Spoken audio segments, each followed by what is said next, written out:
అందరికి నమస్తే అండి. ఓం శ్రీ మాత్రే నమః. జయబలో సమ్మక్క సారక్క తల్లికి జై. జయబలో జగదాంబి మాతకి జై. జయబలో వీరవనితలకి జై. జయబలో భువనేశ్వరి మాతకి జై. జయబలో బండారు కుంకుమ సమ్మక్క సారక్క తల్లికి జై. జయబలో జంపన్న వాగుకు జై. జయబలో దయ్యాలముడుకు జై. జయబలో భూతాలముడుకు జై. జయబలో సిలకలాది గట్టుకు జై. జయబలో కన్నిలాది గట్టుకు జై. జయబలో పగడిద్దరాజుకు జై. జయబలో గోవిందరాజుకు జై. హర హర మహాదేవ. గోవిందర. అందరికీ నమస్తే అండి. ఓం శ్రీ మాత్రే నమః. ఇప్పుడే చాలా అద్భుతంగా ఆ తల్లి జగన్మాత, లోకమాత, పరమేశ్వరి, భూలోకమాత, భువనేశ్వరి, శ్రీరంగరాజేశ్వరి, శ్రీశైలవాసిని, భ్రమరాంబదేవి, ఉజ్జయిని, మహాకాళి అన్ని అవతార స్వరూపంలో ఇక్కడ కని విని ఎరగని మేడారము జాతర బహు సక్కదనము, బహు సౌందర్యము. అసలు ఎక్కడ కూడా ఇన్ని కోట్ల జనాన్ని మనం వీక్షించలేము. మరి ఎంతో పూర్వీకంలో పుట్టిన దేవతలు కూడా ఎంతో మంది ఉన్నప్పటికీ కూడా, పురాతనమైన దేవాలయాలు కూడా ఎన్నో ఉన్నప్పటికీ, వీర వనితలై ఒక రాజు చేతిలో చనిపోయి మల్ల బతికి ధర్మాన్ని కాపాడవచ్చిన బంగారు తల్లులు సమ్మక్క సారక్కలు. వాళ్ళందరినీ ఒక దొంగ దెబ్బ కొట్టిన రాజు కాకతీయ రాజు, ఆయనే ప్రతాపరుద్ర మహారాజు. మరి ఫండ్ కట్టాలంటారు కదా, పన్ను కట్టాలి అంటారు కదా. అడవిలో ఉంటున్నందుకు, బతుకుతున్నందుకు మీరు ప్రతి నెలకి ఇట్లా కట్టాలి అని అనడం, దౌర్జన్యం చేయడం.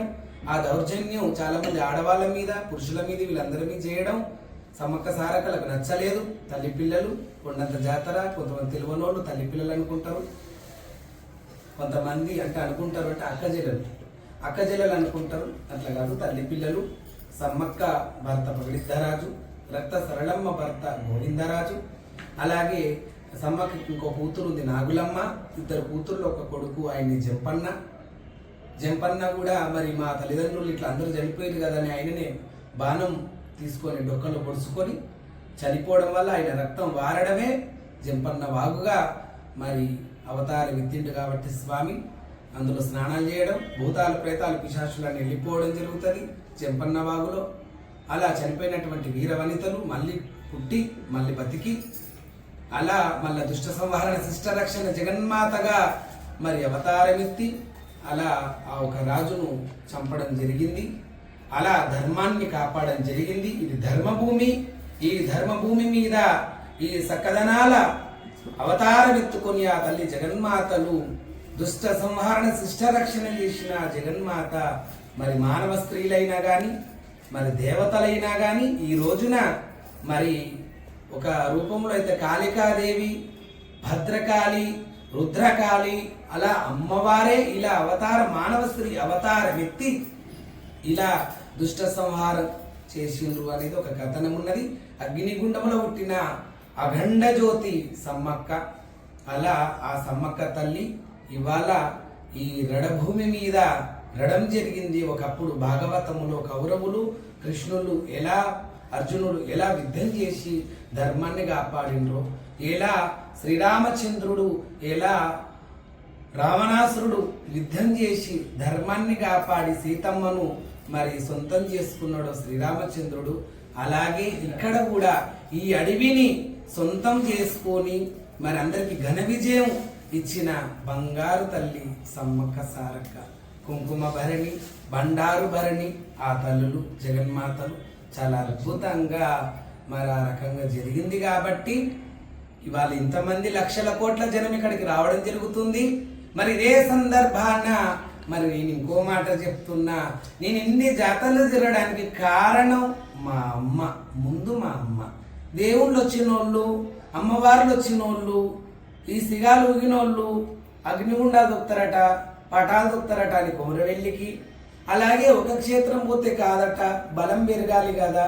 మరి నీ ఒంటి లోపల ఉన్న అమ్మవారు కూడా మరి ఇప్పుడిప్పుడే పుట్టింది కాబట్టి ఆ అమ్మకి ఆగ్దానం, పలుకుదానం శక్తులు రావాలి కదా అని మరి మా అమ్మమ్మకు కూడా అమ్మవారు వచ్చేది కాబట్టి, ఆమె అన్ని జాతరలు తిరిగేది కాబట్టి, అలాగే మరి నన్ను కూడా అన్ని జాతరలు తిప్పిన నా బంగారు తల్లి, మేము ఇంతింత మంది వచ్చేవాళ్ళం కాదు, ఇన్నిన్ని రకాలుగా ఖర్చు పెట్టే వాళ్ళం కాదు, ఇంతింత అలంకారాలు ఆనాడి సొమ్ములు సంబంధనాలు ఏవి మాకు లేవు. ఎందుకంటే మా అమ్మ ఘనంగా చెప్పుకుంటా ఈ మాట, నేను 6 ఇళ్లలో పాచి పని చేసేది మా అమ్మ అని.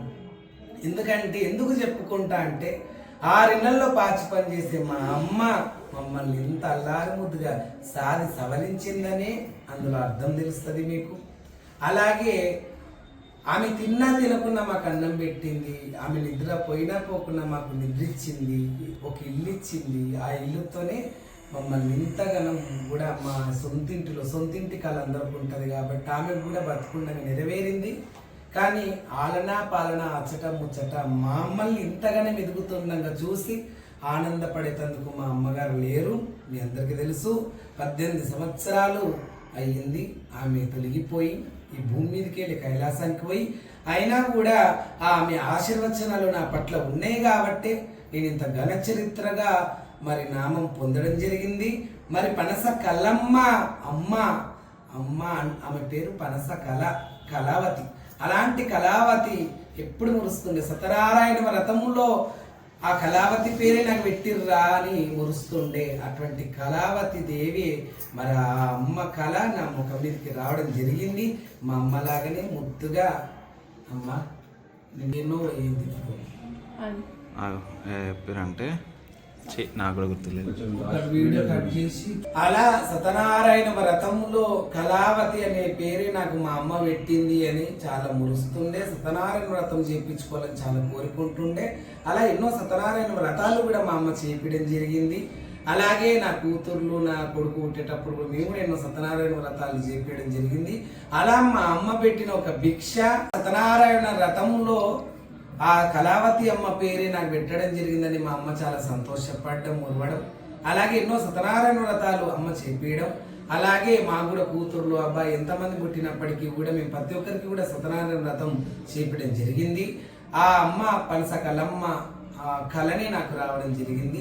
ఇవాళ మా అమ్మ పనస కలమ్మతో వచ్చినప్పుడే మరి ఇట్లా ఎదురు బొంగులట ఎదురాకట అమ్మకి ఇష్టమాట అన్నప్పుడే ఇవన్నీ కర్రెలు మేము అడవిలలో తిరిగి ఇవన్నీ తీసుకున్నాం. అమ్మ ఇది బాగుంది అని ఇట్లా కింద దొరుకుతాయి కదా మట్టిలలో, లేకపోతే ఆ చెట్లలో. కానండి అడవి కదండి ఇదంతా, కాకులు దూరని కానండి అడవి ఇది. ఈ అడవి లోపల ఎక్కడ పడితే అక్కడ ఈ వృక్ష జాతులు ఉంటాయి కాబట్టి ఇది దొరికితే అమ్మ కమాన్లాగా ఉంది, దీని కిందికి వెళ్ళిపోతే అమ్మ దర్శనం అవుతుందని ఆనాడు చిన్నపిల్లగాని కాబట్టి జోకులు చేసుకుంటా బాగుందమ్మా అని ఇది ఆనాడే తీసుకోవడం జరిగింది. ఇది స్నానం చేసేటప్పుడు స్నానం చేసి మళ్ళీ ఒడ్డుకు వచ్చేటప్పుడు ఒడ్డు పక్కకు పాములాగా కనబడడం జరిగింది. అలాగే ఈ కర్రని ఇక్కడ ఒక కోయవాని చేతిలో ఉంటే మరి అడిగితే మాకు ఇవ్వడం జరిగింది. చాలా సంతోషమైన, ఇప్పుడు ఉన్నాడో లేడో మనకైతే తెలియదు. ఆయన పేరు రాజయ్య.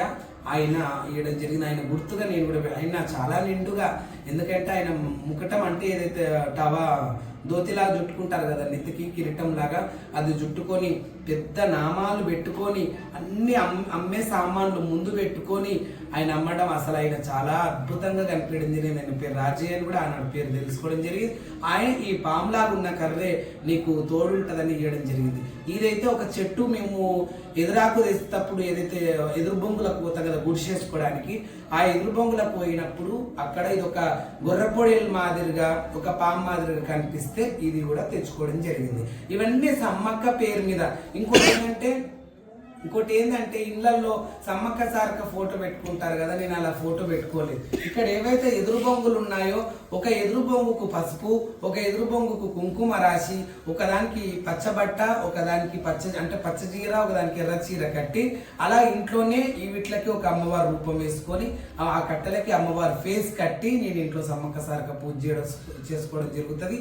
అలా ఈ యొక్క పూజ కార్యక్రమాలు అలా సాగినాయి. ప్రతి ఒక్క జాతర కూడా మరి మా అమ్మ దయదాక్షాణాల వల్లనే ఈ జన్మ గాని ఈ దేవత గాని అలా ఇవన్నీ కూడా సాధ్యం కావడం జరిగింది.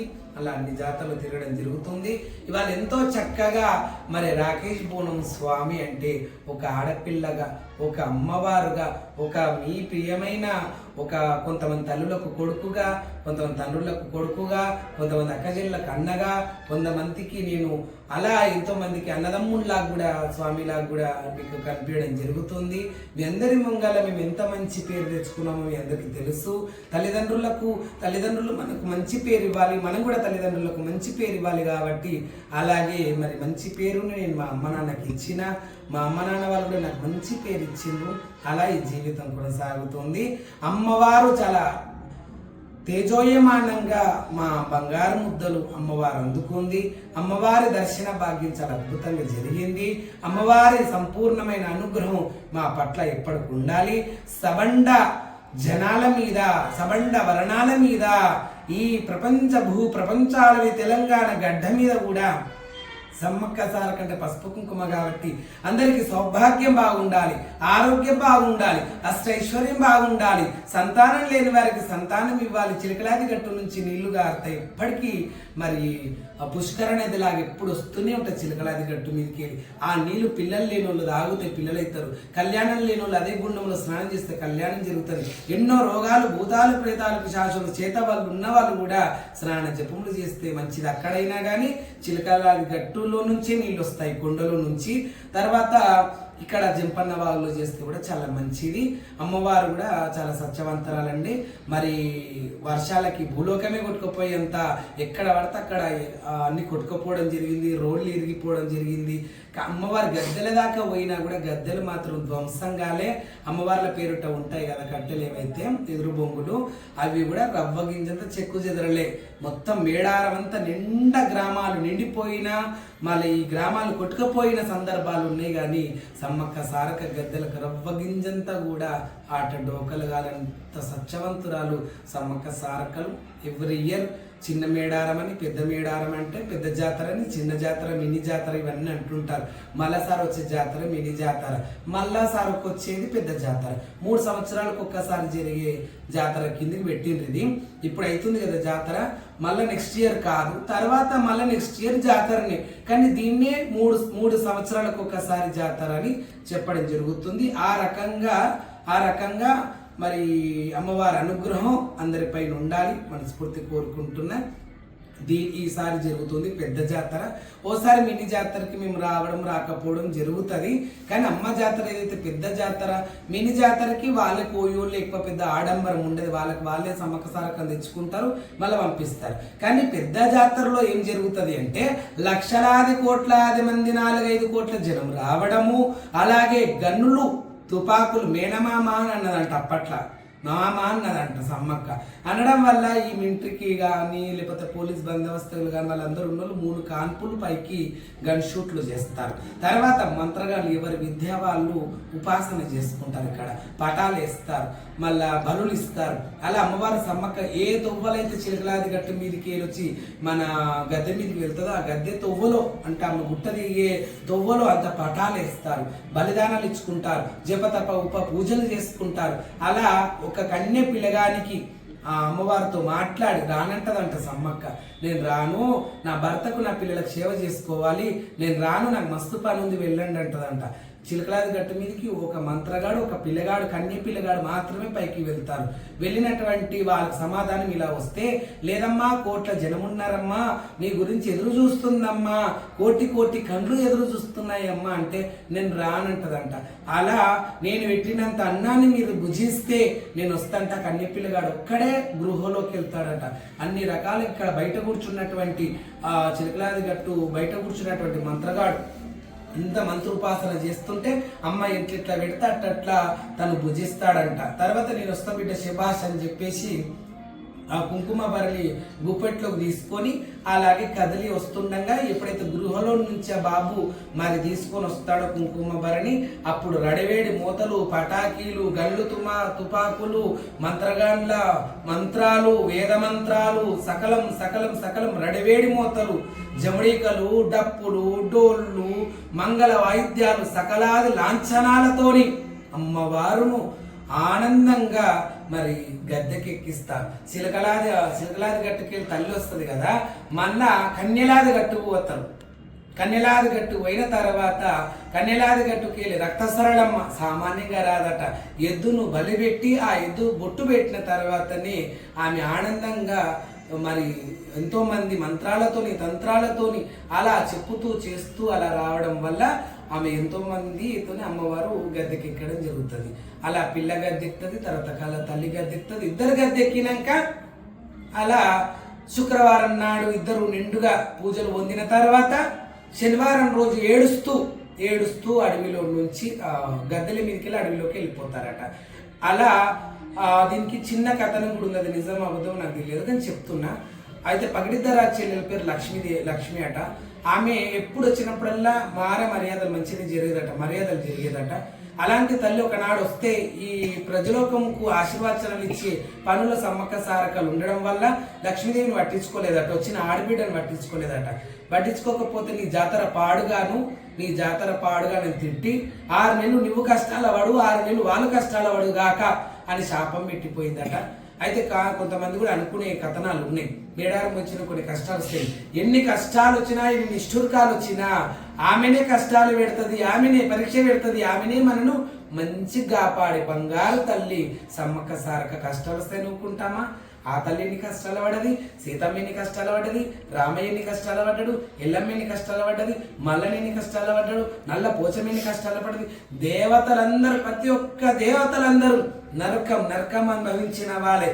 పున్నామ నరకాలు అనుభవించి అన్నిటిని సాధించి సవరించినాక దుష్ట సంహార శిష్ట రక్షణ చేసినాకనే దేవతలుగా అవతారం ఎత్తి ఇలా మనందరితో పూజలు చేయించుకుంటున్నారు. అలా సమ్మక్క సారక్క కష్టాలు పడ్డరని, కష్టాలు పెడతారని, ఆడి వేస్తే కష్టాలు నిష్ఠూర్కాలు తప్పవని, కోటీశ్వరులమైతే పోతామని, కోటీశ్వరులు కాకుండా అడగదింటోళ్ళమైతే పోమని ఇలా ఎప్పుడు కూడా అనుకోవద్దు. భగవంతుడు ఎన్ని పరీక్షలు పెడతాడో అంతకు మించి మనకు స్వర్గం కూడా ఇస్తారు, సంతోషం ఇస్తారు, ఆనందం ఇస్తారని మనస్ఫూర్తి తెలియజేస్తూ వీడికి ఈ కథనాలన్నీ మరి వాస్తవమా అవాస్తవమా పక్కకు పెడితే ఇప్పటి వరకు అయితే ఇలా సమ్మక్క సారక్క జాతరలు ఇలా కొనసాగుతున్నాయి. అలా 6 నెలలు కష్టాల పాలు నువ్వు, 6 నెలలు కష్టాలు ప్రజలోకానికి, 6 నెలలు కష్టాలు మీకు కూడా ఉంటాయి సమ్మక్క సారక్క అనడం వల్ల శుక్రవారం నిండుగా పూజలు పొంది శనివారం నాడు పోయే వాళ్ళు ఎవరైతే ఉన్నారో వాళ్ళందరూ కూడా ఏడుస్తూ చేస్తూ అలా బాధపడుతూ అమ్మవారును శనివారం రోజున ఏడుస్తూ బాధపడుతూ కంట కన్నీరు తీస్తూ సమ్మక్క సారక్కలు కూడా మీ అందరిని వదిలిపెట్టి మేము అడవిలోకి వెళ్తున్నామని చాలా బాధపడుతూ ఏడుస్తూనే వెళ్తారట. కాబట్టి ఆ రకంగా కథనం ఉన్నది, అది జరిగిండొచ్చు, మనం చూడలేదు. కానీ అందరూ సల్లంగా ఉండాలి. సర్వేజన సుఖినో భవంతు. ఈ కథనంలో మా పనస కలమ్మ నన్ను గన్న అమ్మ నా గురువు ఆ తల్లి పాదాల 100,000,000 వందనాలు. తల్లులు ఇద్దరు తల్లులకు సమ్మక్క సారక్కల పాదాలకు 100,000,000 వందనాలు.